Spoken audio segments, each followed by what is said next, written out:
Hey folks, it's Philip with the Everyday Fighter podcast. When I teach a technique, typically I will go through a progression, right? Where I start off very simply and then I go through different stages, getting more complex as we go through. So let's say, for example, if I'm teaching somebody a jab cross, right? So that's just, punching a straight punch with their lead hand followed by a straight punch with their rear hand. And typically I'll start beginners off with just throwing that punch at themselves in front of a mirror, okay?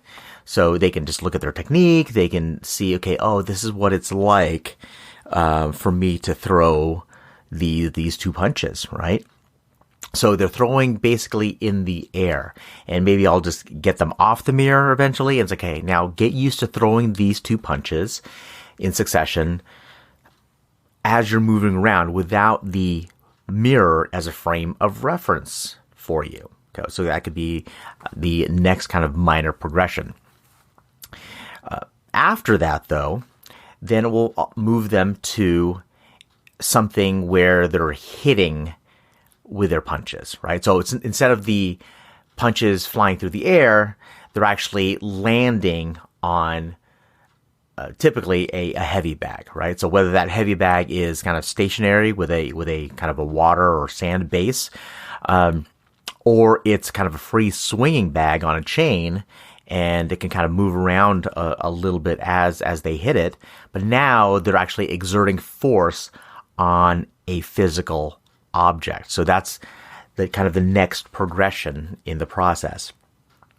After they get comfortable with that, understanding how not only their body moves, but also how this particular technique can affect another physical body, then we move it into kind of partner training, where somebody is holding, in this case, punching mitts, holding the mitts for the person that's learning the technique. So now you actually have somebody in front of you, an actual real person that can move around, they can call out the technique for, in this case, say, hey, jab cross, throw the jab cross. And you're still hitting something physically, but now you have, instead of just an inanimate object, you've got somebody that you can kind of play with live that will help you not only practice your technique as you're moving, but it also can give you feedback,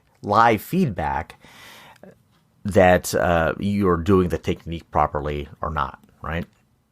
Now, after you go through that progression, the next one would be actual sparring, right? So kind of take this technique that you've been learning all through these previous steps and apply it in a much more dynamic environment, and that is sparring, right? Now, here's the thing, though.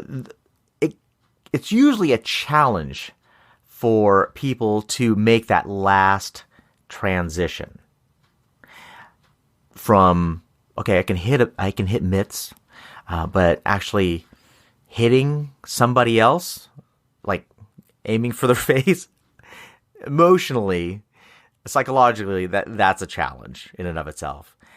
It's also a challenge actually getting that technique performed upon you. So not only do you have to think about, okay, let me throw my jab cross at this person's head, oh my gosh, they're throwing back at me too. So it's almost exponential in terms of the difference. As far as the progressions go. So if you think of kind of like a hockey stick of difficulty, that transition from kind of moving from mitts to live sparring is a really big challenge for a lot of people. And one of the reasons for that is because they're still focused on just doing the technique itself. So what I'll typically see is that they're moving around right? They're kind of, the people that are sparring, they're moving around in relation to each other, but then there's a lot of start and stops where, okay, take a couple steps, throw the technique. Take a couple steps, throw the technique. And, they're trying to apply all the things that they've learned in those same kind of static modalities to this other environment. And they're just focused solely on the technique. And that's the challenge, really, is that they're thinking too much about performing the techniques. What helped me in making that transition was that I realized that focusing solely on the techniques wasn't going to get me where I wanted to go. And I had to actually look at what the whole point of all of this was in the first place.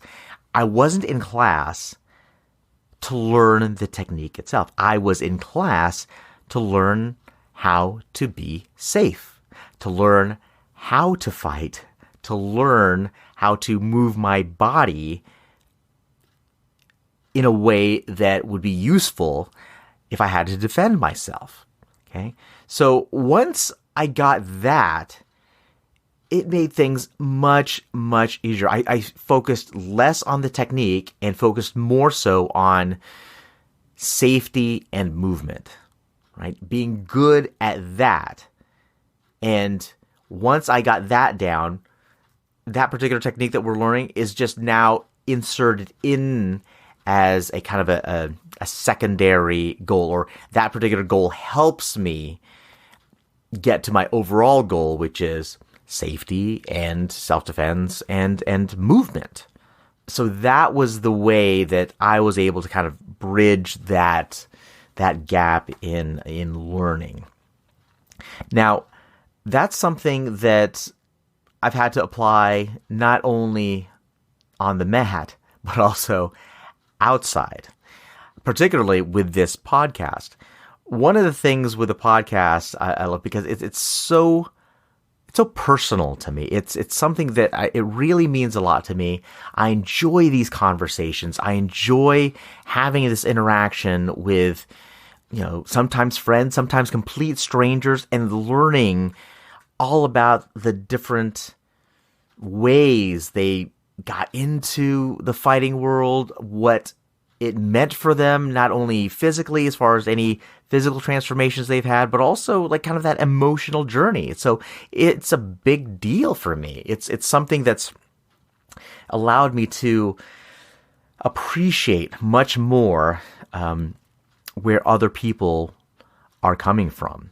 So I hold it very close to my vest. I had a conversation with a friend last week about this, where I said, yeah, this podcast, I feel really protective about it. So much so that promotion, sometimes it's a difficult thing for me because, listen, I'm a marketer. That's what I do for a living. I help other businesses, business owners. I help them with their marketing. I help them promote themselves. Yet I have a challenge promoting this thing. I mean, it's so cliche, right? It's like the accountant that doesn't balance their checkbook, or the doctor that isn't very fit or healthy themselves, right? But I mean, we see that all the time too. So she was asking, it's like, well, why are you having trouble with that? Why don't you do that? Like even adding a shop, like a storefront to my website for the everydayfighter.me website, that was a big decision for me, because I was like, oh man, I don't want to cheapen, what I'm doing here by just, okay, let me sell some t-shirts or hoodies or that type of thing, because again, it's very special to me. But then she kind of looked at me and said, well, here's the trouble with that though, is that you're holding this thing that you've created so close to yourself, so close to your vest, that nobody else gets to benefit from it. And I thought about that and I said, first of all, ouch. And thank you for the honesty. You're absolutely right. Because I was so focused on protecting this thing that was so special to me that I didn't think about what I was really doing it for. What was the whole point of it? So if the technique was just me making the interviews and the way that I edit them and the questions that I ask, the primary goal, that's like me focusing on just the technique, that jab cross, right? That's not why I got into to this thing. That's not why I'm doing the podcast. I'm doing it because not only do I want to learn absolutely about other people and connect with people that are outside of my regular daily experience, both in the dojo and outside, but I want to be able to share those people's stories, these everyday people's stories, their insights with others, with the world. On the off chance that something that they share with me can help somebody else, right? And, it was very easy for me to forget that was like my ultimate goal with this. Because I was so focused on doing a good job and having great conversations that I forgot that the real purpose behind this is to share your stories. Everyday fighters, just like you, share your stories.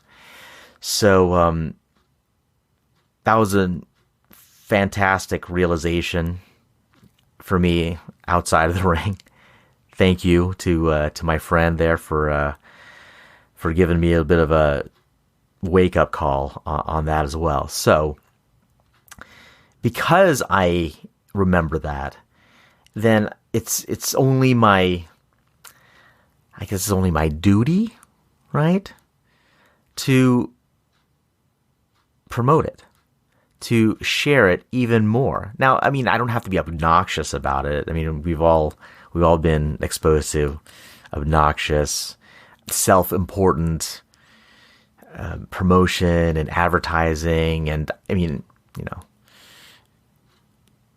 the tools are there. It's just a matter of how you decide to use them. But for me, it's just a matter of actually using them in a way that fits me, but also serves the goal that I always had with this, and that is to collect the messages, but also to share the messages. So I'll be doing a much better job of that going forward. So anyway, folks, this is Philip with the Everyday Fighter Podcast. Talk to you next time.